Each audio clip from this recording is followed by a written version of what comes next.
तू न मुनिया लागे अरे दीवा के मंदिर तू न मुनिया लागे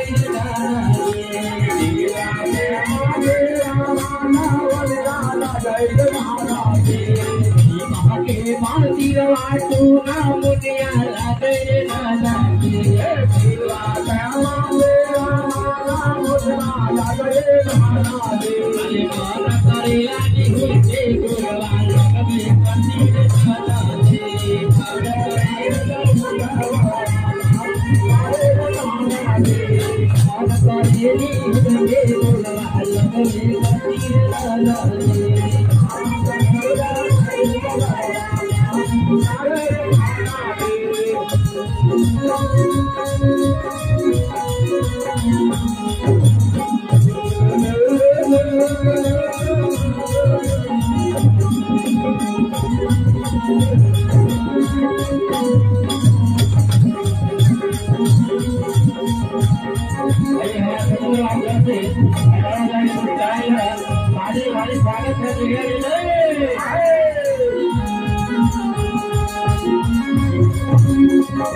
रद्द हो जाए वार्तालाप होता तो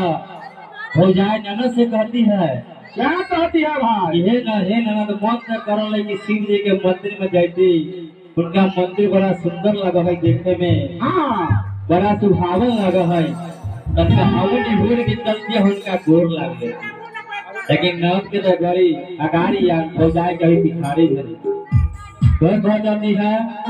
अरे मोर करेला जी हुनके मुरवा लगवे करती रे खाना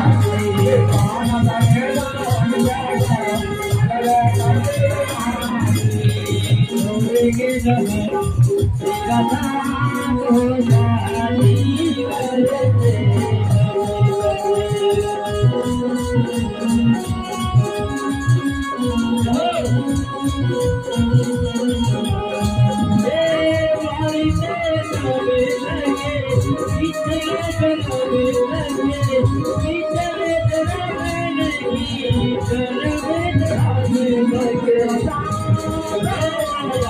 दीदी लोग चाहे झूमती है वैसे नहीं होगा कम से कम ताली तो भी दीजिए कम से कम बोले मैं तो शिव महाराज की कहती है छोड़ेंगे न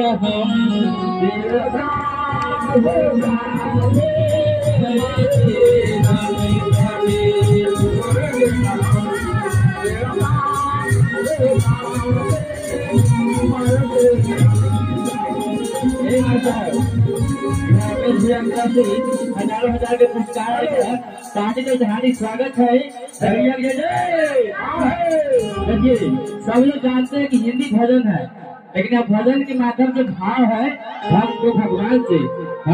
कहते कि हम आपको नहीं छोड़ेंगे इस जन्म तो क्या अगले जन्म अगले सातों जन्म तक नहीं छोड़ेंगे। तो भगवान से भक्त कहता है कि छोड़ेंगे न हम मेरा साथ हो जाती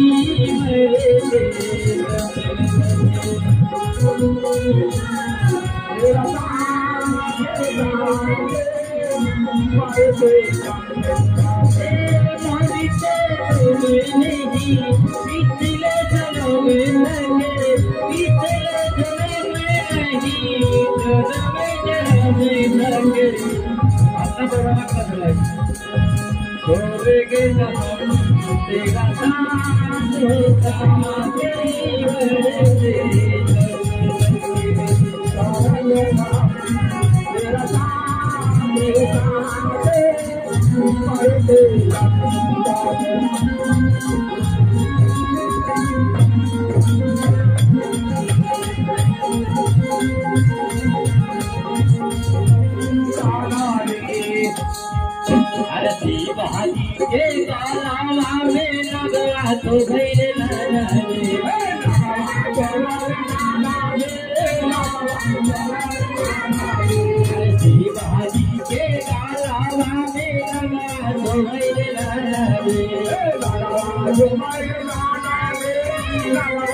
गरिया कुमारी की तरफ से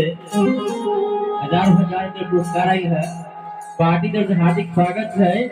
जगैया की जय जय।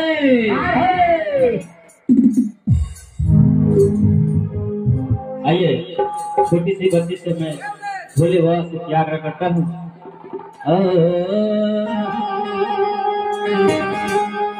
हरी बबुआ दे चिरपरावा रुपया पैसा नवारे चाले रुपया पैसा नवारे जुगे जुगे तू रही बदवारे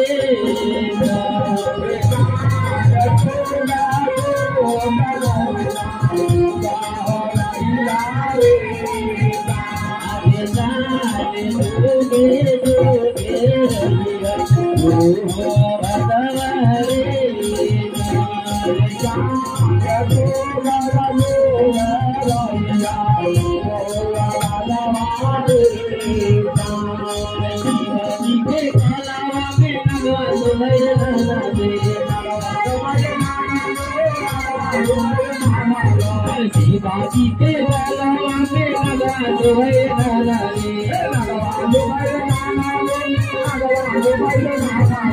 नाना बारे लाली हुए अलग में बंदी नाना रे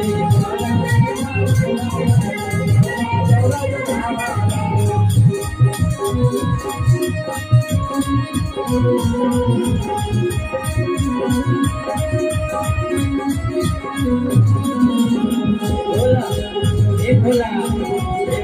भैया घर पर भैया हमारा नाम लावाता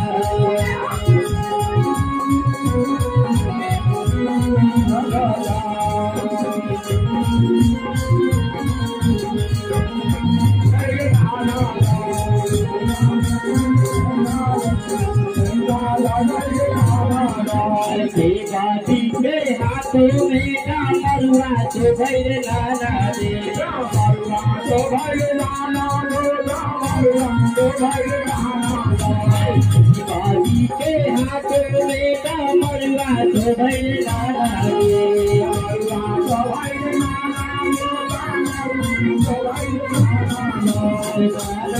रानी हुई के